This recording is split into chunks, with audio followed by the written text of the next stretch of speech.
Us today to talk about human trafficking and exploitation and how school-based health center staff can help keep students safe. School-based healthcare advances health equity for children and adolescents who experience barriers to accessing care due to systemic inequities, their family income, or where they live. School-based health centers, the most comprehensive type of school-based healthcare, address health inequities by offering care where students spend a good portion of their time in school. At the School-Based Health Alliance, we've worked for over 25 years to advance national policy and legislative priorities for the field, to promote high-quality clinical practices and standards, to support data collection, evaluation, and research, and to provide training, technical assistance, and consultation. My name is Emily Baldy. I'm a senior program manager at the School-Based Health Alliance, and I'm so happy that you are able to be with us today. Just some housekeeping before we begin. All attendees are in listen-only mode. If you'd like to ask a question during the session, you can use the Q&A icon, which should appear on the bottom of your Zoom control panel. You're also welcome to use the chat. If you'd like to turn on closed captioning, you can click the CC button. That should also be in your Zoom control panel. We will ask you to complete a very brief poll at the end of the session to help us understand how we did and where we could do better. The last bit of housekeeping is that the slides and recording from today's session will be available on our website and they'll be emailed to all the registrants. Our learning objectives for today, we hope that you'll be able to define human trafficking and sexual exploitation, that you'll be able to describe the survivor-centered model and talk about why it's an important approach, that you will be able to describe how adolescent serving providers can talk with their patients about trafficking and exploitation, and that you'll be able to identify some strategies you can use to support adolescents who may have experienced exploitation and trafficking. I'm so appreciative of our presenters today from the Adolescent Health Initiative. We're joined by Marlana Landeros and Emily Rowland. I'll turn it over to them to share a little bit about themselves and their work and to lead us through the content for today. Again, thanks all for joining us. Hello, thank you so much, Emily. My name is Emily Rowland. I am a program specialist with a specialization in data and evaluation at the Adolescent Health Initiative. My background is as a registered nurse, as well as I have a research background as well, finishing up my doctoral studies in public health. And I'm being joined today by my assistant director, Marlana Landeros. Hello, everyone. Welcome again. We're glad to be here with you. Again, I'm Marlana Landeros. I come here as the Assistant Director for Adolescent Health Initiative. I also am on faculty at the School of Social Work here at the University of Michigan. So again, just excited to be here and spend this limited amount of time with you, but we're excited. So I'm just going to get my slides set up here. And we will get started. There we go. And so welcome to our this webinar, Human Trafficking and Exploitation. We're going to really make sure that we make this as relevant to you as a school-based health center as possible and how we can best keep our students safe. The Adolescent Health Initiative provides training, technical assistance, and coaching to health systems and organizations across the country to improve adolescent-centered care. We're a group based out of the University of Michigan, and we provide resources to everybody from care clinics to school-based health centers to also different advocacy groups so that we can, as again, just provide that better well-being and better care for our adolescents and youth. Our vision is to transform the healthcare landscape to optimize adolescent and young adult health and well-being. So we're going to start with a couple of basic definitions here. There's two types of human trafficking: labor trafficking and sex trafficking. A lot of times when people hear the term human trafficking, they think it only refers to people being moved across borders, like city borders, county borders, across state lines, or even flying to different countries. And while that is true, that many people are brought from different countries to the US, they are still, they're often exploited. And much of what we see is involving US citizens. And many of them, unfortunately, are youth. A victim does not need to be physically transported from one location to another to be trafficked. So in this webinar, we'll be discussing both labor and sex trafficking. And these youth do not need to be moved from one location to another to be considered victims of trafficking. Oh, sorry, I'm just playing around here with my Zoom. There we go.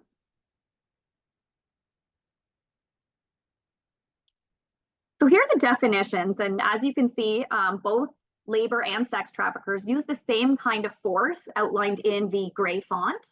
And it's violence, threats, lies, and debt bondage to get people to do sex acts or other kind of work against their will.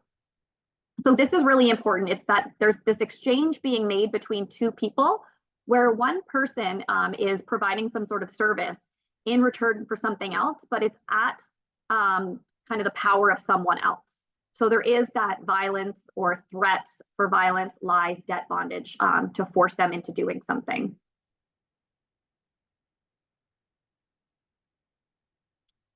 So a couple notes just as we move forward about using the word victim and the word survivor, which we're going to be using both in this webinar. There are special laws designed to protect youth under the age of 18 who are involved in sex acts for money. So these laws vary from state to state and can be complicated. They're pretty complex. And we will be sending out some resources after the completion of this webinar to help you navigate the laws in your state, and you can find out sort of what's relevant for you. So adults who do sex work can criminally be charged with prostitution, even if they're being forced against their will. Many states have passed safe harbor laws to protect minors from being charged with prostitution. Usually minors who do sex work are either being exploited by an adult or engaging in what's called survival sex, where they're acting on their own and using that income from the sex to survive. So in the states that have safe harbor laws, survival sex qualifies as trafficking, and the person who pays them for sex is considered to be criminal. In these states, it can be reassuring for minors who are afraid of coming forward to know that they may have legal repercussions or legal protections, excuse me. But the system is far from perfect, and child advocates are still working tirelessly to decriminalize survival sex for minors.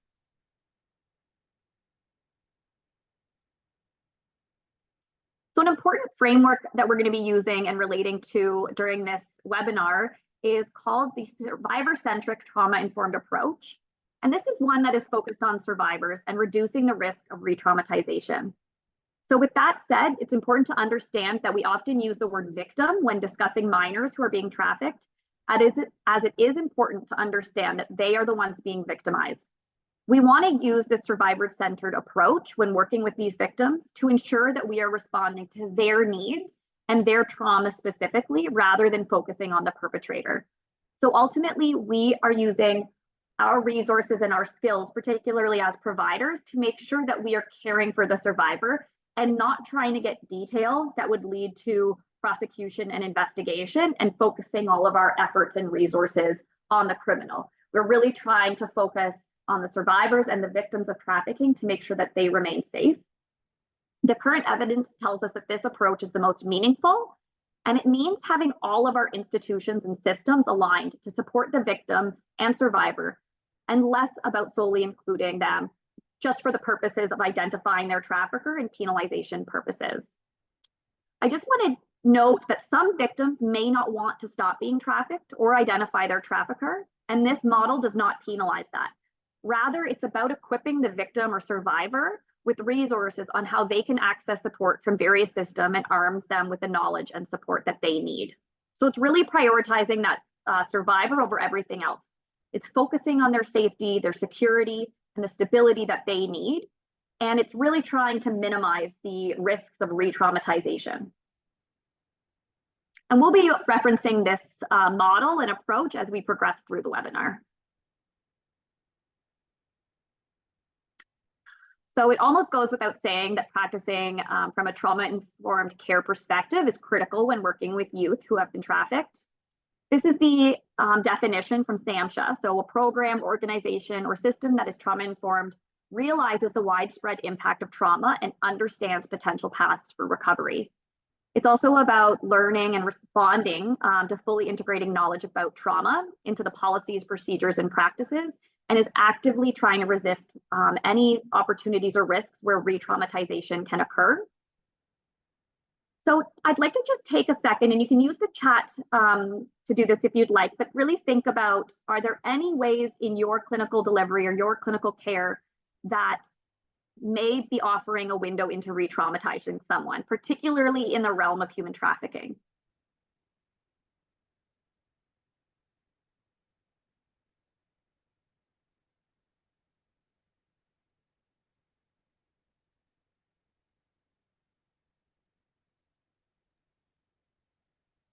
So far, I don't see anything. Oh, can you repeat the question, Emily?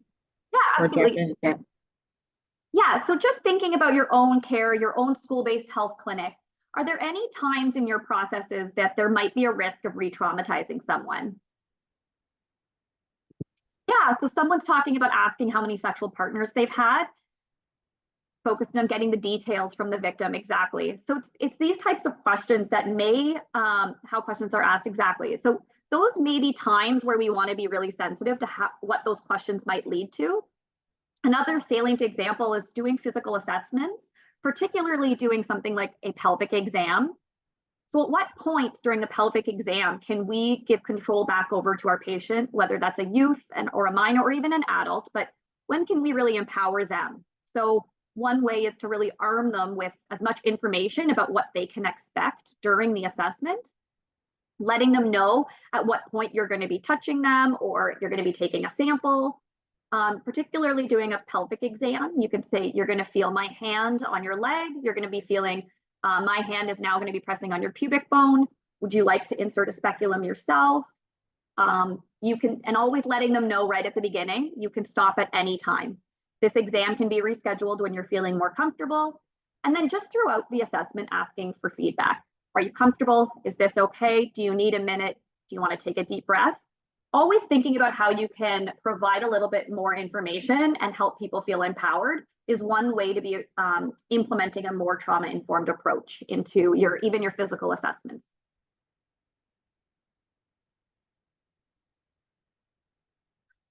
So just to note about data and thinking about the current landscape of human trafficking right now, the only data we have is when reports are made to the National Human Trafficking Hotline, which really presents a significant issue because, as we know, these things are often underreported. It's underreported from the victims themselves, but also from providers. So we have a lot of missed opportunities for reporting, and that ultimately affects the data that we have, and it doesn't really reflect the reality of the problem. And oftentimes data comes out and there is a delay. So when we're collecting data now, that data may not be available or made available to the public for another year. So we just want to take the numbers that we have, the objective data, very seriously, but also with those kind of caveats in mind. Existing survey data is limited to emergency departments and inpatient settings for high-risk adolescents and young adults. And sometimes you'll see that acronym AYA. And then there's actually no evidence-based or standardized method for identifying adolescent, young adult human trafficking victims right now. There is a physician out of the University of Michigan, Dr. Bernie Studi, who actually helped support the development of some of this content. And she did work in Michigan on developing a standardized method.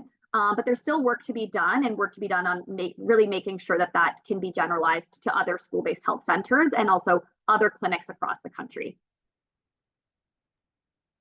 Emily, I just want to uplift some of the other comments in there. So feedback was the school officers focused on getting details, seeing someone who may look like the person that hurt them, being asked to repeat the incident, and then also listening or asking or needing to take notes and explain everything to the youth. Yeah, those are great. Those are all times that there's a risk of re-traumatization, particularly when they have to relive certain details of things. We really want to try to avoid going down a route of screening someone for the purposes of disclosure. And we're going to talk a little bit more about that as we go on. the role of that provider, we want to kind of make a switch to providing safety and support as opposed to getting disclosures. So the goal of screening can sometimes prioritize that, but we're going to look at another intervention that actually prioritizes more the safety and healing of the survivor. So now that we have some clear definitions and a lens for how we're looking, or for how we're thinking about trafficking, I want to turn our attention to what trafficking might look like in the United States. So many people automatically think of sex trafficking when they hear the term human trafficking. And this is likely because of some headlines in the media, and from shows like CSI, SVU, and actually headlines of celebrities sexually exploiting minors. But labor trafficking may not be on our minds as much. So it can be helpful to consider some of the many ways that labor trafficking can look. And we're going to look at that next, but I do want to take a moment just to highlight the pervasive issues of non-consensual photos that are shared online that can be shared unknowingly. And actually Facebook is still, even though it may not seem as relevant to youth now, it still actually is one of the most used areas, social media platforms for sharing photos, non-consensual photos, where traffickers can get a hold of them and start to identify potential victims. So many people share photos that include a lot of personal information without a lot of thought behind it. They think that maybe there's privacy settings, or if they use something like a live, like a Snapchat or Facebook or Instagram live, that those things disappear, and they don't. They are held on a server, and those things can always be found.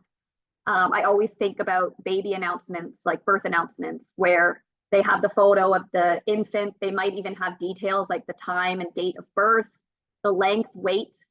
They may even have the hospital setting. So even if it's not youth themselves posting those photos, it could be shared by friends and relatives. And we just want to be, as a community, really cognizant of how our technology might actually be facilitating the harm. And human trafficking doesn't discriminate. There are certainly people at higher risk, which we'll talk about, but human trafficking is an equal opportunity destroyer. So it doesn't matter race, ethnicity, income. It can target anyone. And we just want to be cognizant of how these things, how our social media and advances in technology can actually facilitate that. So labor trafficking can really target young people through employment opportunities that seem too good to be true. And you may see posters like this around. And these are often for sales crews, which is a really common tactic. It's the ones that have young people standing on a street corner or going door to door selling expensive magazines or products. These sales crews are actually the second most reported labor trafficking industry, according to the National Human Trafficking Resource Center hotline. Their report states that sales crews typically recruit US citizens ages 18 to 25 with promises of travel, a carefree life, and the ability to make a lot of money. A crew consists on average of about 3 to 40 youth under the direction of a manager who moves this crew from city to city every few weeks. So these crew members really only receive a small daily stipend of about $8 to $15 or less per day to cover the cost of meals, personal items. The violence they may experience, including sexual assault, sexual harassment, and pressure tactics, are quite common and documented, particularly in unfamiliar cities. And there's often abandonment in these unfamiliar cities. And these things are quite common when we look at these sales crews. So traffickers are especially looking for youth whose tangible needs are not met so that they can fly them to another location. But I want to also emphasize and go back to that slide, it doesn't always mean moving people. They can still be living in their home city, home state. They don't have to be moved to a different location, but these traffickers will isolate the youth from their family and friends, provide them some standardized housing, and exploit them for manual labor like construction, agricultural work, cleaning, often with poor work conditions and long hours. And as you can imagine, undocumented immigrants are especially vulnerable to being trafficked, as a trafficker can threaten to report them or a family member as one of those exploitation tools, so those threats that we talked about at the beginning. So now that we know about how trafficking is happening, how much do health centers really see trafficking like coming across through their patients and their patient load? So if there's one slide that I'd like to emphasize, and I hope that will be salient to you as you leave today, it would be this one. So this is an image from a study published in the Annals of Health Law, and it focused on survivors of sex trafficking who were receiving health care. So the image on the left that illustrates 88% of survivors report that they had contact with a healthcare provider while they were being trafficked. The figure on the right represents the 6% of providers who reported treating a victim of trafficking at some point in their career. And this is for sex trafficking, and when we include labor trafficking, we're probably seeing even more victims of trafficking than we are aware of. We're going to watch a quick video clip of one of the survivors' accounts of seeking health services in the next couple of slides to really illustrate kind of those missed opportunities from healthcare perspective.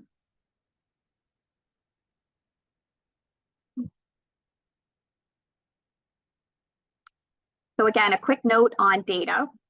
I'm just going to go through what these numbers mean. And please do keep in mind that these are not accurate because we do have such an issue with underreporting. That 73% is 73% of survivors wanted to receive medical care while being trafficked, and 68% of survivors actually visited a medical provider during their trafficking experience. Nearly half of those, or 44%, who saw a medical provider sought primary care. Trafficking survivors rarely are identified by healthcare workers or hospitals. A lot of this is related to a lack of knowledge, a lack of awareness, and also sort of a what to do if you do suspect that someone is being trafficked.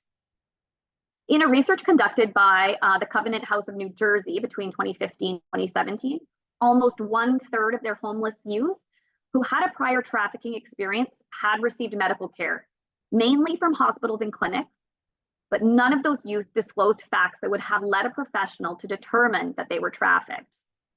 This problem of under-identification can be attributed to multiple causes that I talked about a little bit. That lack of knowledge and training among healthcare professionals about trafficking, but also the reluctance of victims to just spontaneously disclose their experiences to professionals. It also relates to that limited use of validated screening tools to aid in identification. There's a lot of identification that we'll talk about today, but they're sort of more red flags and not a reliable, valid screening tool. Without this identification process, survivors lack access to treatment and protection needed to escape or recover from trafficking experiences. And professionals lack the information that they need to bring more victims to safety. Throughout this webinar, we'll work through some examples of human trafficking that has occurred in various healthcare sites across the country. So the Adolescent Health Initiative, or AHI as I'm going to refer to it, in our work, we think that it's essential to hear and learn from the populations of youth we're hoping to support. As we work through the case studies, start considering what makes each survivor vulnerable to being trafficked. This can help us keep our radar up for anticipatory guidance when we recognize an adolescent might be especially vulnerable to being trafficked, and also noticing the signs of trafficking.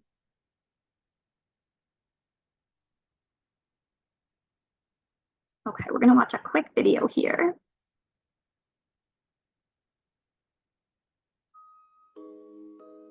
The first time I met my trafficker, I was 17, and I was introduced to dancing in a strip club. And then that's kind of the way I kind of entered the dark world of trafficking, which I was in for about 7 years off and on. And I tried to leave, as you know, a lot of people, that's the main question is like, why did you stay? Why didn't you leave?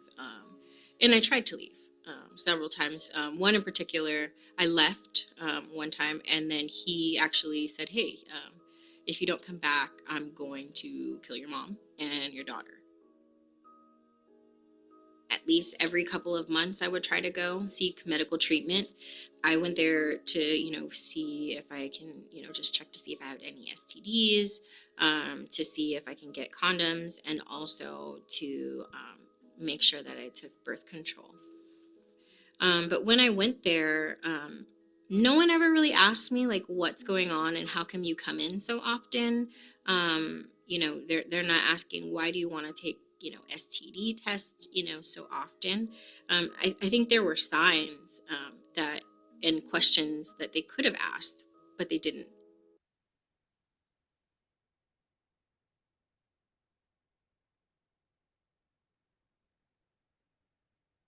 So Josie's interview clip touched on a number of issues for us to consider.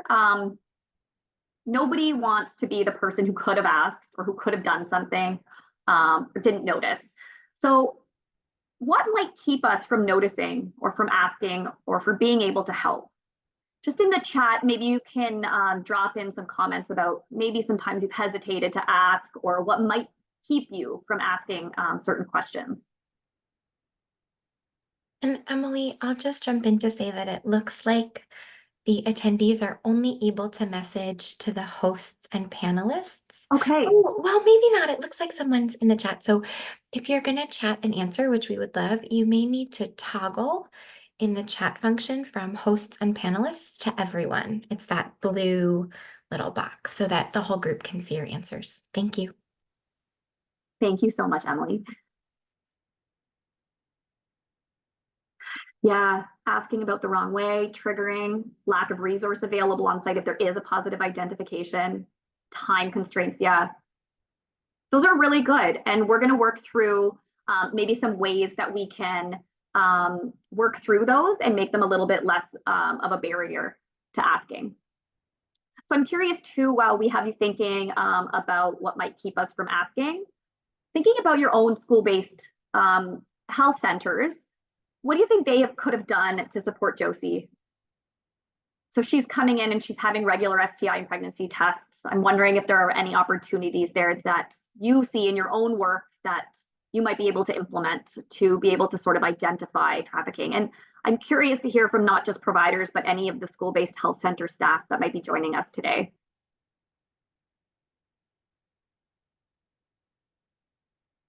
Standardized questionnaire.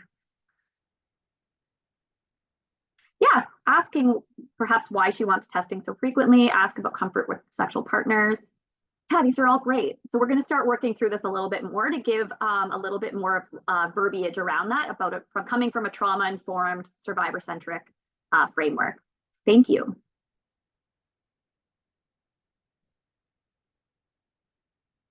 So school-based health centers have a really unique position in the community to be identifying adolescents who might be at risk of being trafficked or who are actually being victimized by a trafficker. You're serving a very at-risk population. And just a note that the average age of human trafficking entry is actually 11 to 14. So it's quite young. And these can sometimes be a population that are seeking rewards. They have a desire for independence, and they may have poor insight regarding their role as a victim. And you, as a school-based health center, you have an opportunity to build rapport and trust, not just directly with the youth, but really with the families, the school, and really within that community. You have familiar staff. Hopefully, although I know there can be lots of flux with staff, your location remains the same, and it is often promoted as a confidential space for folks. And so just a reminder that up to 88% of trafficked individuals have contact with a healthcare provider while they're being trafficked. So just keep that in mind as we work through some of the ways that maybe you can begin adopting questions that you ask to everybody that comes through your clinic and not just ones you suspect might be at risk of being trafficked. So looking at some of the developmental characteristics of adolescence, those are the blue bubbles that you see. While not all adolescents experience these characteristics in the same way or at the same time, you can likely see why adolescents are particularly at risk for being trafficked. You know, they're seeking new experiences, they're motivated by attention, they do take risks, they can kind of lose that inhibition oftentimes. They're curious about sex and may not be getting really evidence-based knowledge or information about sex. So they may be getting it from the wrong resources or the wrong people. And they often use short-term thinking. So you can see that these risks make them quite vulnerable to an adult trafficker, especially when you introduce an age disparity and power differential. And it's also, of course, worth mentioning that not all, it's just youth that are targeted, but like often people of all ages can be victims of trafficking. So thinking about those developmental characteristics, when you add on the social determinants of health and issues like discrimination and environmental factors, the issue just becomes more complex. So starting at the top, that young people who are involved with CPS foster care are at significantly higher risk of being trafficked. And family dysfunction might look like a lack of adult supervision, experiences with abuse or neglect. Youth who run away from home, have been involved in gangs and or have a substance use disorder or live in poverty are often much more vulnerable to trafficking. And a special note about lesbian, gay, bisexual, transgender, and queer folks, they are at a much higher risk of being trafficked because of the high rates of discrimination and oppression that they face. They are particularly vulnerable to family rejection and even discrimination from their healthcare providers. And so that may make them avoid coming in and having discussions about how to remain safe. So we want to be very cognizant of the ways that different groups are marginalized and how that might make them more vulnerable to traffickers.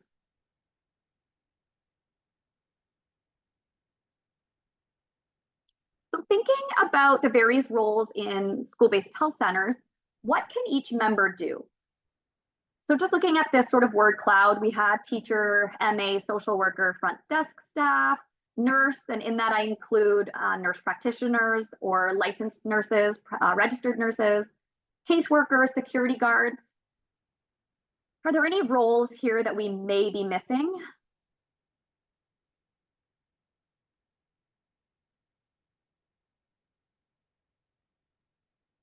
So thinking about these different roles and thinking about how each person can play a part, well, a security guard may notice struggles or conflicts in parking lots. The front desk staff might notice an adult kind of looking like they might have some control or power over a teenager if they don't let the teenager speak or take their phone away aggressively. And people in different roles may notice repeat visits for certain types of injuries, pregnancies, STI testing. And providers can use additional screening questions to identify when adolescent patients are at high risk of being trafficked, as well as actual trafficking situations. So being tuned into some red flags, which we're going to talk about, and communicating within your care team when something doesn't feel right can really make a difference. Oh, sorry, I see that there are, community, janitor, school counselors, youth advisory boards on campuses. Those are great. Behavioral health coaches. Yeah, thank you for adding all those additional roles. These are great. Parents. That's great. Thank you. So we're going to move on to some examples here of what trafficking can look like. So here we have 4 different youth, Emily, Leo, Athena, and Jordan. And we're going to work through some case studies with each one and start challenging maybe some of the assumptions and biases that we may hold when it comes to trafficking. So here's 15-year-old Emily who comes in for a well visit. The person at the front desk and the medical assistant both notice that she avoids eye contact and smells like marijuana. When the provider looks at Emily's completed risk screening tool, she notices that Emily has had sex before and has tried a drug of some kind. The provider asks a couple of follow-up questions to find that Emily has had sex with 9 people and has tried alcohol and marijuana. So this is all that we learn about Emily. And this is a very plausible case. Some providers may say that Emily is a very typical patient they see. If you were Emily's provider, what kind of questions could you use to probe or follow up? You can put some of your ideas in the chat of just follow-up questions that you may want to use to probe to get maybe a little bit more context or learn a little bit more about Emily.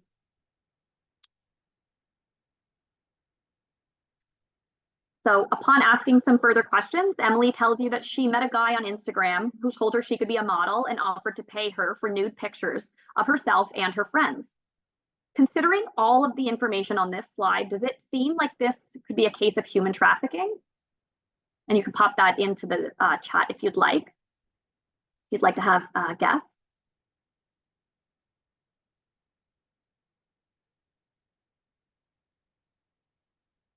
So one of the things that we would really have to determine with this case is if the guy from Instagram provided support, provided financial compensation. So the act of paying a minor for sexual images and soliciting more from additional youth constitutes sex trafficking. If there was no exchange, it might be a little murkier and you'd have to, and I'll give you the resources, but you might have to probe a little bit further. But if there was money exchanged, then that would be sex trafficking.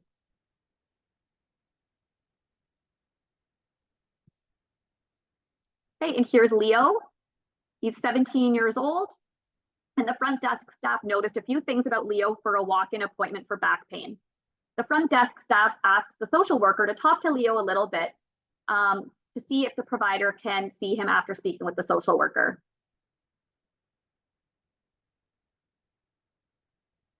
After building trust with the social worker and asking some further questions, they were able to find out the rest of the information on this slide. So Leo moved here for an education, is undocumented, cleans house and does chores for sponsor and his sponsor's friends. Do you think that he's being trafficked?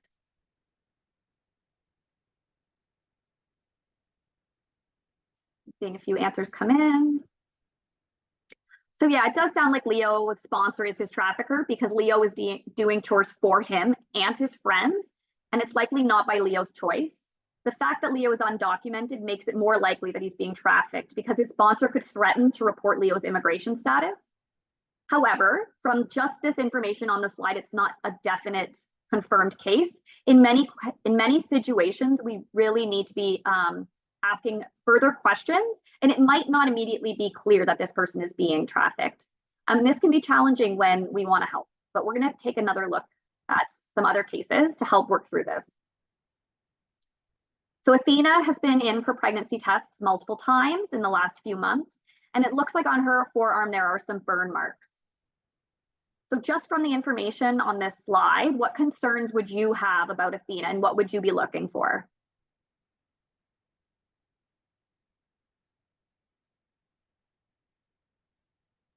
Potential abuse, yeah.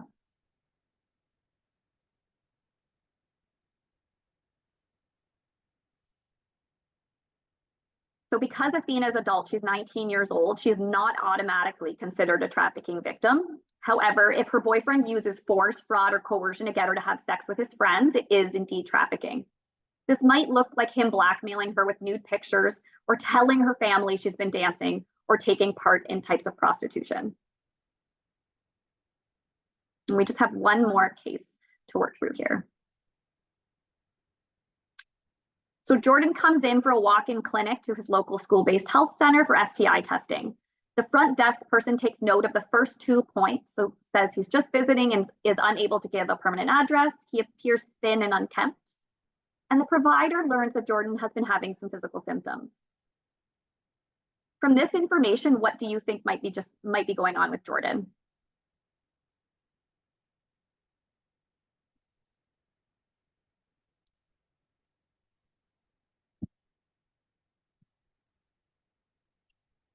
So after chatting with Jordan a little bit more, we're learning that Jordan's parents kicked him out of the house and he has been having survival sex. We mentioned survival sex earlier, which means having sex for money or goods in order to buy food or basic survival needs. So Jordan would be a victim of sex trafficking, even though there's not a third party involved. He's under 18 and is considered a victim, and there's legal recognition of this.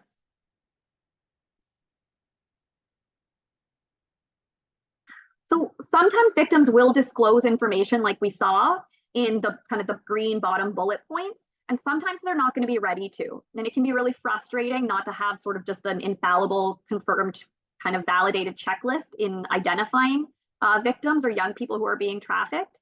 And so it's really important that we have sort of some questions in mind of how we can help identify someone that may be struggling.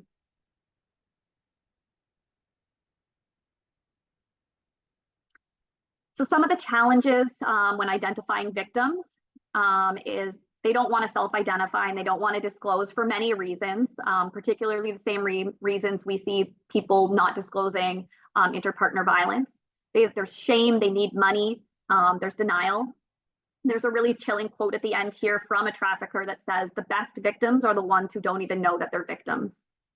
There's also challenges from the healthcare perspective. There is a lack of awareness and understanding. The cases don't present like modules we take as part of sort of a regulated sort of education or continuing ed that we need to have. There's often staff and provider bias. There's not a perfect screening tool, and there's a lack of policies and protocols.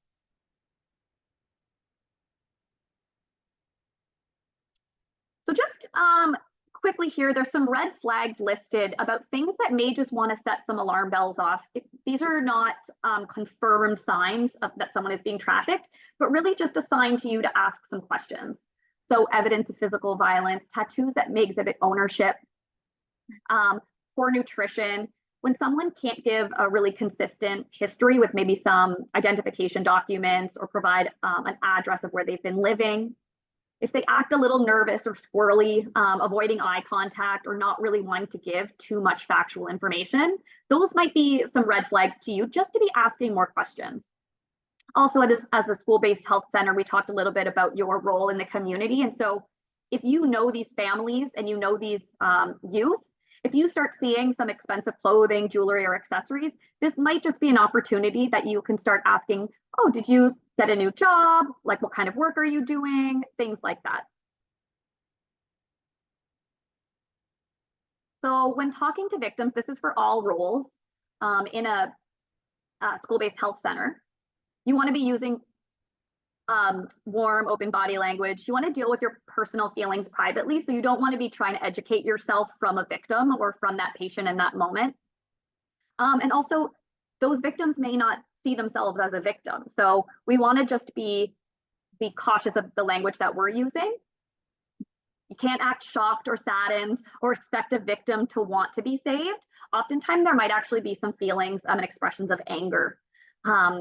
It may be really scary and risky for them to be identified as a victim. And so we really want to be mindful of that.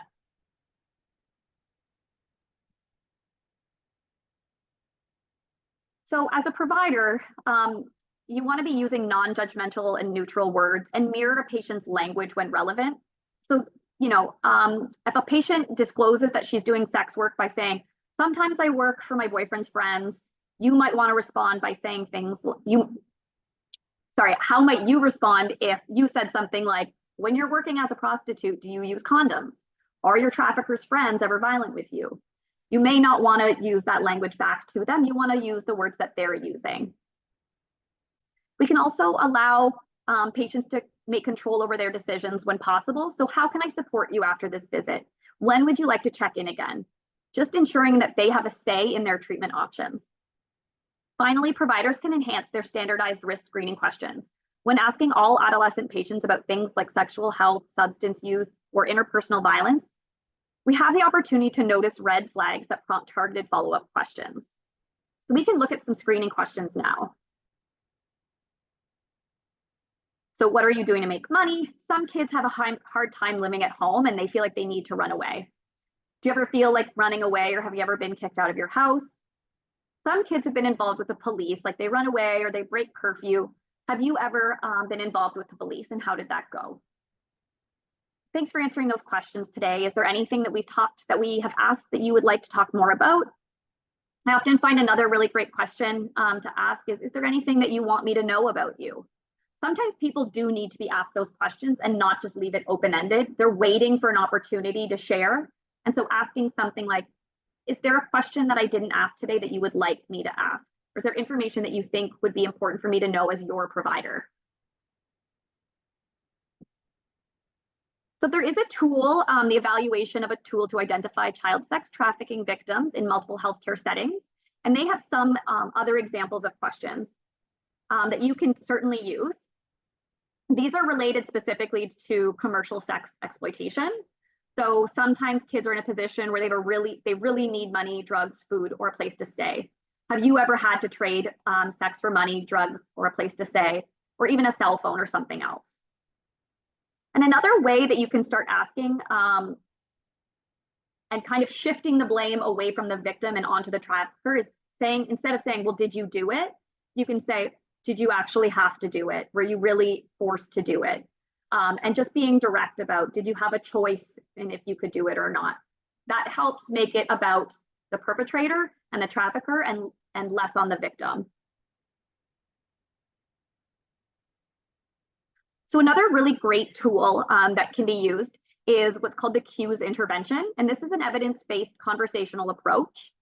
And this is, they offer actually really great cards that you can use as well. So I'd really encourage you to check out the Futures Against Violence website, and I'll share it when we share out the resource. But it has these safety cards, and it kind of shows you how to walk through a conversation. And so starting with letting someone know what we talk about in this room is confidential and it won't go beyond the care team that is taking care of you. I do have to report if it falls within some mandating reporting laws, and you'll have to explain what those are, but really emphasizing that this is between you and I and will not get out to anyone else unless I'm worried about your safety. And then you can use these cards that have some examples of what interpersonal violence may look like. And it can be used as kind of a conversation starter. And you also show that I'm giving these out to all my patients to make sure that we're all using the same language, and I'm making sure that all my patients are safe. So I'm not just giving this to you, I give this to everyone that I see. And I want you to take a look at the card and let me know if you have any issues or if you've experienced anything like that. Then on the other side of the card, it has some really helpful resources on it. So if they do experience any examples of that violence they saw on the first side, then they have places to go. And it's also so that when they take the card away home with them, if they didn't say anything to their provider at the moment, they still have it and they can refer to that card as they need to. So, Emily, can I jump in to say one other thing about cues? yes, please. Okay. One other thing which is probably reflected in what I dropped in the chat is that in the cues intervention, providers often give their patients 2 cards and talk about, I'm going to give you one for you and one for a friend. Right? Adolescents are so thoughtful and so connected to each other and so altruistic. And so I think that in addition to what Emily said about like we give these to all our patients, the I'm going to give you one for you and one for a friend can also be really powerful, particularly for that age group. Yeah, thanks, Emily. That's great. And you can look at the cards online too. And also, I have here a video. The American Academy of Pediatrics has some videos that really shows the cues at work, at play. They're really well done. They're on the AAP website. So I would encourage you to check those out. I do have a couple of examples here of things that you can say, just if you need some really easy phrases to remember. Just telling someone, you're welcome here. It's not your fault. And are you okay? Those really go a long way. It doesn't have to be anything really profound. It can really just be validating them and just, restating that you're there to help them. Here's also just a really quick sort of process guideline on when there is a disclosure. So you want to make sure that you're responding appropriately. So thanking them for telling you and without any shock or judgment, and let the minor know what your duty is at that point. Let them know exactly what they can expect. That gives them a little bit more empowerment is when they know what to expect. Obviously, safety first, so create a safety plan with them. And the National Human Trafficking Hotline can also help you provide some resources on how to safety plan. And you can even review the reporting guidelines or reporting policies with them, with the youth, and then always follow up with them.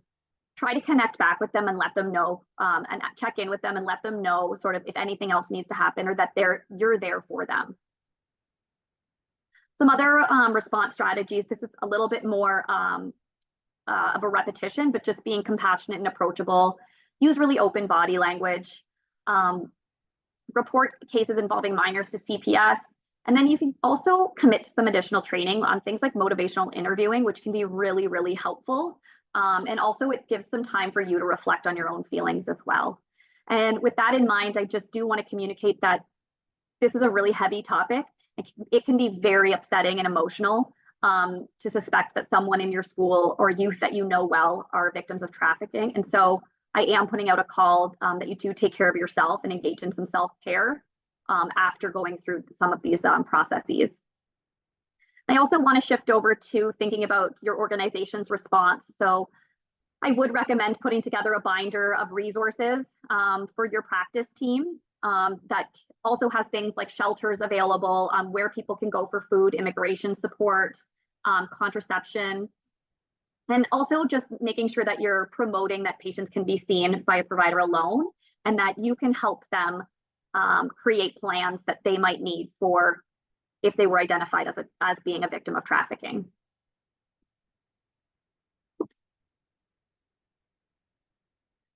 I'm going to go to the next one here. And over again, is that what you've been through is not who you are. I have a few girls that are eloped now, and I spoke to one yesterday, and she's crying on the phone, and she's really upset. But I know she didn't want to tell me where she was. I know she didn't want to tell me who she was with. So, I just told her, are you okay? Are you okay? That's all I need to know. And when you're ready to talk, I'm here, and if and when that time comes, I'm here. And they just need to know that somebody's there, not judging them. It's just emphasizing kind of that non-judgmental approach and really not trying to be a savior or push for disclosure, but just being there for them really can make all the difference. And this is emphasizing that same thing here. To talk to her on the phone. If I ever wanted help, she would be there. So it wasn't for quite a while later that I actually got the courage up to call her, and that turned into several months. And the message she constantly told me was that this is not who you are. People cannot define who you are, especially sex cannot define who you are. And you are so much more than this. And then she told me that I could make a choice. And she told me I could make the choice to leave. For me, it was a long, long, long struggle of me in my mind having to redefine what was happening to me, realizing that this was wrong, realizing this is not normal, realizing that this is not okay. Then it was the courage for me to say, this stops, and this stops now. And I remember kissing some of my siblings goodbye and just walking away. Let's skip through that. Just thinking of reflecting on how it might feel to hear about a disclosure or have suspecting that someone might be a victim of trafficking. Just taking a moment to reflect on how that might feel for yourself personally and what you might need to do to take care of yourself so that you can help keep the youth in your schools safe. I just wanted to quickly highlight some of the regulations that there are for reporting. And as providers and social workers, you are mandatory reporters. And so this is a great resource that I'll also make sure is shared with you, but you can look through what your state policies are, the guidelines there about the requirements for reporting and even what might happen when a report is made. So oftentimes with the National Human Trafficking Hotline, they'll take a tip, and it can even be done anonymously by friends or family. And from there, they will ensure that they work to support the victim. And even when they go through the justice system and working with the FBI's model is also within making sure that the survivor is taken care of first and those needs are met before moving on to begin prosecution and investigation. So here's some action items that you can take away from today is identifying colleagues who's going to support a human trafficking work group in your school-based health center. Locate your mandatory reporting state and federal laws, policies, and guidelines, and have a binder. I always think having something hard copy and electronic is most useful. And in that also add the contact information and locations for things like shelters, organizations that provide safety plans, or having some blank safety plans that you can fill out and work through with someone, and also places you can go for food, clothing, shelter, things like that. If you want to really implement something formalized, the CDC has a wonderful tool called the DASH, and you can work through that to implement sort of a professional development program within your school, and it'll walk you through sort of like the pre-contemplation phase all the way to implementation. So in our last few minutes, I'm just going to quickly go through some resources of what you can use when you suspect someone is being trafficked. So the Polaris Project is a wonderful group that you can go to. Also that National Human Trafficking Hotline, they can be texted. You can put these little cards up in your office. I always really like recommending putting them in bathrooms. Putting them on the back door of a bathroom is a really great private spot where someone might be able to send a message or even write a note to you. So just keeping in mind how people can disclose without doing it face-to-face is really valuable. And also Health Partners on IPV and Exploitation. They're a great resource as well that you can check out. And the Adolescent Health Initiative, we have a plethora of resources for you, but we do have what's called a Spark, and it's about a 15-minute module that you can work through as a team on identifying supporting youth supporting youth that have been trafficked. They have PowerPoint slides, they have scripts for you to follow on language to actually use. They have handouts you can use and put in that binder, as well as follow-up activities. And it's really meant to be worked through as a group. So you can get your whole clinical team together if you can. I know it's difficult, or work on it independently, but it'll just also complement the work that we've done today. And some other resources that may be useful to you in your work as the school-based health clinic is some posters that we have. We also have some other webinars and other tools on confidentiality, what that looks like, implementing best practices for making things youth-friendly, and also listening to what some members of the transgender and gender non-conforming community are sharing about what they want from their healthcare system and how we can improve care for them. And just wanted to open an invitation for collaboration. We would love to work with school-based health centers more and really leverage the work that you do and make sure that we're supporting you in developing processes that are youth-friendly.